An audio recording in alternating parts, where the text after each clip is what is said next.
For today's video, you and I are going to open Bookmail! This is from South Korea. It came from our Filipino YouTube subscriber na author din. And then this one came here from the Philippines. And he is one of my subscribers from, I think, Facebook ata siya nakafollow or TikTok. If you want to send me a copy of your book, just email me. Lalagay ko na somewhere dito sa video. So, hindi ko alam kung ano. Ito muna. So, mupitin natin siya. Ayan. Ay, siomay ka. Muntik na siya mahulog. Ooh! Hell yeah! Wait lang. Okay. So, wait. Saan natin siya? Oh my God, parang ang ganda naman itong librong to. Uy, ang kapal niya. This book is by Gibson Perez. And the title of this book is All the Little Lonely and Forgotten Things. And it's a poetry book. Wait. There's some... Oh my God. Ang ganda ng libro. Wait lang I'm... Wait lang. Pakakalmahin ko yung sarili ko. Okay, just to explain. So, si Gibson, siya yung nag-approach sa akin dito. Siyempre, hindi ko na ipapakita sa inyo yung email, but this author, siya yung lumapit sa akin and siya yung nagsabi sa akin na, hi, I saw your video or yun nga, nakita niya ako sa social media and then he wanted me to check out nga itong libro niya. So, sabi ko naman, sure. So, we did our correspondence and then, eto na siya! Wait, I was not expecting this. I don't know about you, but there's something about matte finish ng mga libro that makes my heart flutter. I like this. The art, I like it. Tsaka yung font style, yung layout. Oh my God, I like this. I already like it. Teka. So, ito yung front cover niya. Simple lang siya. Very, very minimal. Ang ganda ng ginamit niyang typeface. Ang ganda ng art. Malinaw lahat. Ang crisp ng image. And then, sa akin kasi, importante to. I'm also a book designer. So, ito, yung pinaka-spine niya, it's so nice. Parehas lang sila ng typeface na ginamit for the front cover and also for the spine. The back cover naman, ugh! Well, yeah, I think. Tumatawid nga yung illustration from the front cover to the back. Ang ganda niya. Wait lang. I strongly believe na minsan, just minsan, yung mga simple na cover, sila yung pinakamagaganda. Kasi ang linis ng pagkakatirada dito. Kita mo ba? Nakikita mo ba yan? Ayan o, ganyan dapat. Pinapakita nyo dapat yung pangalan nung nag-review. This is a very nice front cover. Simple lang siya, walang masyadong details. And I think that's very important para sa mga poetry books kasi you don't really need a lot to be impressive, but it is still well appreciated kapag maganda yung cover, syempre. Ooh. Pulido ang pagkakabind. That I like. I like that very much. Not to mention, yung pagkakakat talaga, nakikita ko pa rin dito yung cut marks niya. Pero, wala akong mga nakikitang excess fibers, so that's good. Honestly, there's really not a lot of things I can say anymore about the cover. Malinaw ang pagkakaprint, kitang-kita ang pangalan ng author, that's good. Malinaw din ang ISBN, so that's nice. Okay, ready ka na ba pumasok? Okay, let's open the book. Ay. Ooh! Wait lang! I have a dedication! Okay, so meron siyang forward dito pagbukas mo pa lang ng libro. Tapos, pag flip mo, nandito na yung title page at meron ako dedication! Okay, hindi ko naman nire-require na maglagay kayo ng dedication, pero it's very much appreciated. So, thank you so much, Gibson. Sabi niya dito, Carla, this book does not promise healing. Oh my God! This book does not promise healing, but may you read these poems like listening to a troubled friend, confiding in you for the first time. Thank you for all the support in Filipino writers. Wait, may iyak pa ako dito. Oh my God. Wala lang, parang medyo kinakabahan ako pero it's okay. I do love my occasional poetry books. Okay, so this book is published ng 2024. Si Gibson ang gumawa ng cover art. Illustrations and cover art by... Wait, illustrations? May illustrations dito? May illustrations sa loob!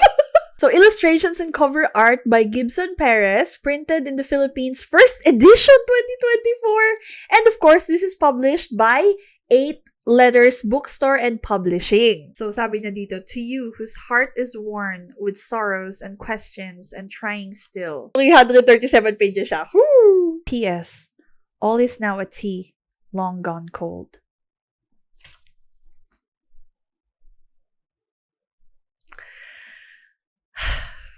Parang dapat binabasa ko to sa may windows ko. Tamang-tama, maulan pa naman kaya mafe-feel ko yung emotions ko. Wait, gusto kong makita yung mga illustrations. Okay, so per chapter, uy, ang gaganda ng mga illustrations niya. Alam niyo yung mga parang pangbata, yung mga pang children's book, parang ganun yung style niya Pero of course, this is in black and white. Wala akong masabi. Maayos yung spacing, ang ganda ng pagkakaprint. Walang ink smudge. Uy, ang ganda. Wait lang, hindi ako ready. 337 pages siya, guys. I'm ready. I will devour this. Wait, alam mo, dadalhin ko to. Dadalhin ko to pag alis ko. Oh my God. Meron siya ganito. Page 228. Nakakapagbasa ako ng ganitong code. Pero, nakalimutan ko na kung ano tawag sa kanya. Pero, okay, gets. Ang cool! Oh my God. Very nice. Uy, wait. Ang ganda. Merong mga style yung mga poetry niya. I mean, yung pagkaka-layout niya. Ganito kasi yan. I am a huge sucker pagdating sa mga artistic layout. So, sobrang, meron din siya. Oh my God! Oh my God! I like this book. Page 233. I like this. Ang creative! Hindi ko pa binabasa yung mga tinitignan ko lang yung overall look nung inside pages. Okay, teka. Tapos, okay, so we have the acknowledgement and meron din tayong about the author. Currently, he dabbles in digital illustration. Okay. Kaya pala ang gaganda ng mga artworks mo. All the Little Lonely and Forgotten Things, a collection of poems written in a span of 10 years? This is his first book. Tapos, oh my God, Gibson. Thank you. Ang ganda. Ang ganda ng libro. Hindi ko pa nababasa, of course, yung pinaka-poems, pero I already know that I will enjoy this. Thank you. Thank you so much. It's so artistic. The layout, the format. So, gagawa ako ng mas in-depth na tungkol dito sa libro na to. But for now, all I can say is that I am very impressed with this book's quality. Improvement! This is improvement. This is growth. Congratulations, 8 letters.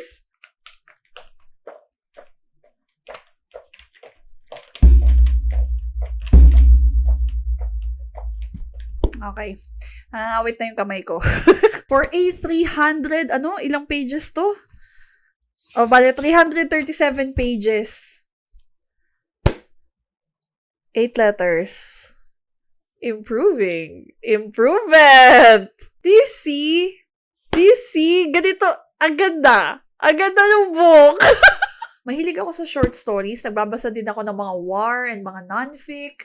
Tsaka, mahilig ako sa poetry books. I like anything that is artistic. I enjoy. I gobble this up. This definitely feels like it's gonna go to my special library. So yeah, I'm gonna bring this with me. Babasahin ko to. Okay. Now it's time for this one! Honestly, curious ako dito. Let me tell you the story, okay? Her name is Rhea. So, hi Rhea! Nandito na yung package! Rhea is a Filipina who lives now in South Korea. Tapos, nakita niya yung YouTube channel ko, so she kindly sent over a copy of her book. So, thank you. Thank you so much, Rhea. I am very honored na ako yung napili mo para padala ditong libro mo. And you know what? Tatakpan ko to. She gave me a list. Meron siyang list dito nung laman or included dito sa loob ng package niya. This is basically a reader's care package. So, alam ko yung inclusions dito. Babasahin ko ba? Sige, basahin natin. So, we have a book. We have a pack of highlighters, 2 keychains, 1 bookmark pin, and 1 hand cream. What? Masyado bang halata na excited ako? Ito, unahin natin to, ha? I'm guessing this is the hand cream. Alam niyo sa mga makeup na YouTube creators like the So this is by W Dress Room New York. It is a hand cream. It's a rose-scented na hand cream. Wait. Okay, here's the thing. I like rose. So this is perfect. A natural rose scent that contains freshness of the garden full of roses in the morning dew with shea butter. Ooh, okay. Alam mo, first of all, thank you so much for this, Rhea. I really appreciate you for doing this. You know what the thing is? She didn't really have to do this. She just told me na papadala daw siya sa akin ng copy ng libro niya, pero hindi niya sinabi sa akin na may mga paganito siya. So, thank you so much, Rhea. Sobrang surprise sa akin. Thank you so much. So, ako, labas-pasok kasi ako ng country. So, syempre, yung balat ko, hindi na niya alam kung saan siya nakatira. So, this is perfect for my hands. Ang laki niya, guys. Ang laki niya. Woo! Perfect. Oh my God. Ang bango niya! Oh my God! I mean, obviously, it's rose scent, pero oh my God! Sabi ko nga, care package talaga to. Hindi lang to basta-basta book review. Okay, so now na meron na akong hand cream, ito naman, teka. Kasi ito yung una kong, ano ba to? Teka. Okay! So, isa na siya. Wait! So, I guess, yung huling laman na lang nito is just the book. Pero for this one, ayan, may letter sa akin si Rhea. Wait lang. Gusto ko basahin mo na yung letter. So, totoo lang, yung mga sinesend nyo sa akin ng mga letter. Kasi may mga nare-receive kasi ako ng mga fan mail. Yung mga letters nila, ang sweet. Yun yung mga tinatago ko talaga. Tinatago ko rin yung iba. Teka, let me show you ha. So, ito yung phone ko and marami sa Instagram ang nagtatanong sa akin, Ate Carla, ano yung nasa likod ng phone mo? Love letter? No, this is actually my very first fan mail. So, ito yon, it's a letter and this is a letter from Victoria and she sent this over to me and sobrang sweet ng letter niya and ever since, nakalabas-pasok na ako ng bansa ilang beses na kahit saan ako magpunta, nandito itong letter na to. Hindi ako lalabas ng bahay without this letter. Kasi sobrang ganda ng message sa akin dito ni Victoria na every time I feel down, babasahin ko siya. And then I will remember everything na this is why I started doing this. This is why I did this. Wala lang. So, sobrang special sa akin ito.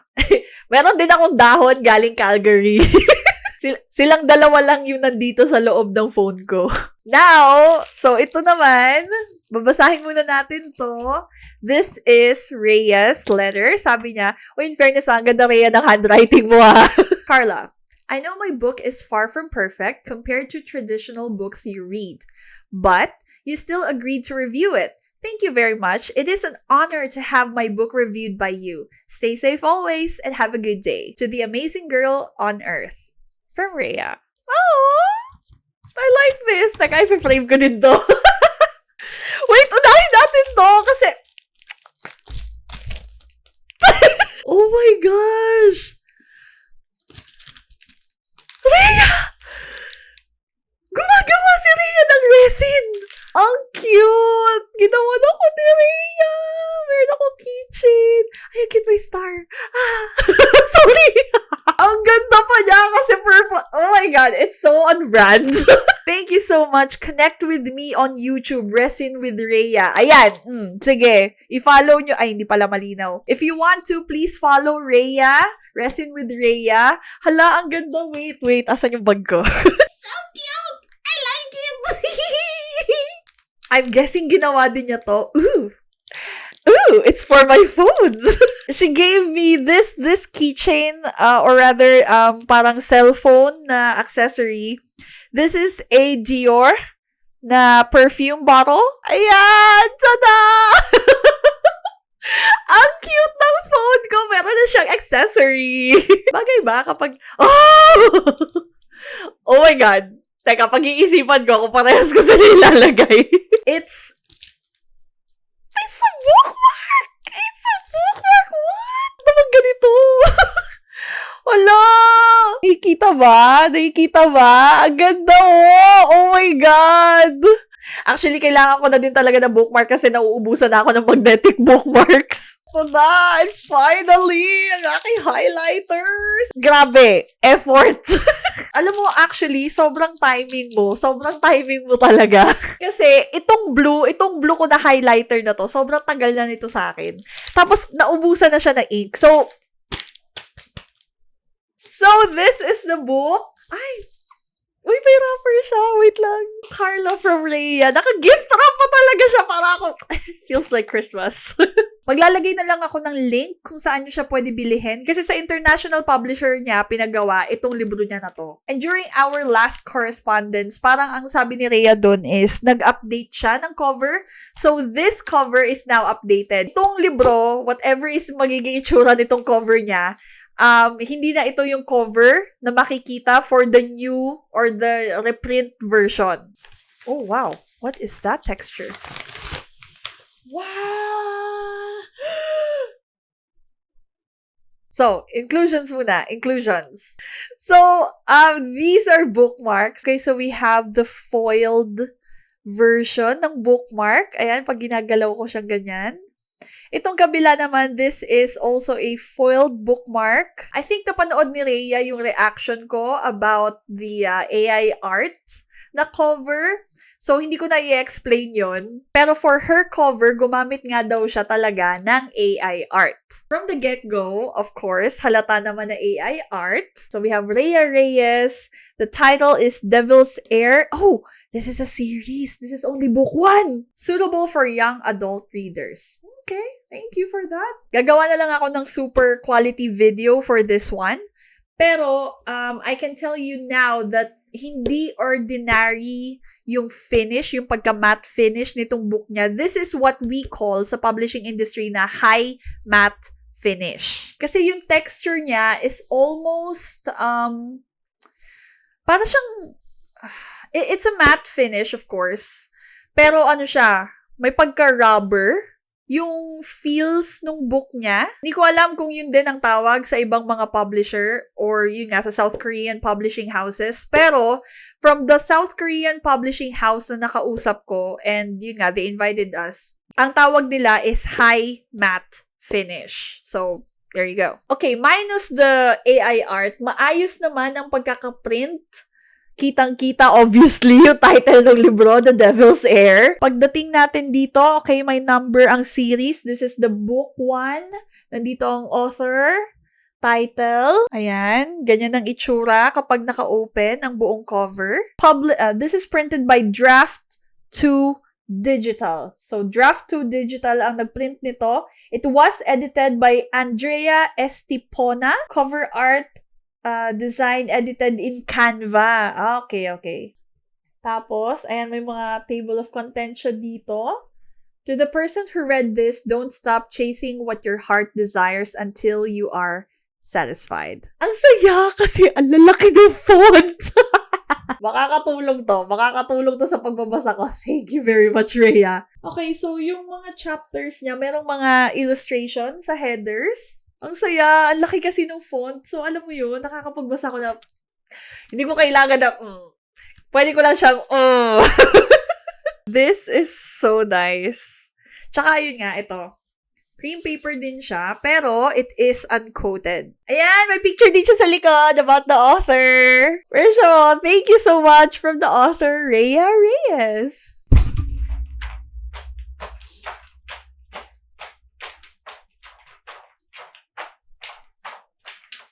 Okay. So, obviously, matibay ang libro, maganda binding. Hindi ko in-expect na high matte yung finish ng libro ni Rhea. Because this feels nice. Di ba, may pagkapano siyang velvet. Parang ganun yun eh. Hindi pala rubbery. It's the velvet texture. So, yeah, that's it for Rhea Reyes. Thank you. Thank you so much, Rhea. So, ito yung laman ng book mail part 3 natin. Thank you so much kay Gibson and thank you so much, Rhea, for this. I appreciate you. Thank you. Thank you so much. And wag kayong mag-alala kasi gagawan ko yung mga libro nyo ng sarili nyong quality check and, of course, the deep dive video. And that's it for now. Thank you once again for my authors. Maraming salamat po sa tiwala na ibinigay nyo sa akin. Don't worry, I will take care of your books. Thank you! Bye-bye!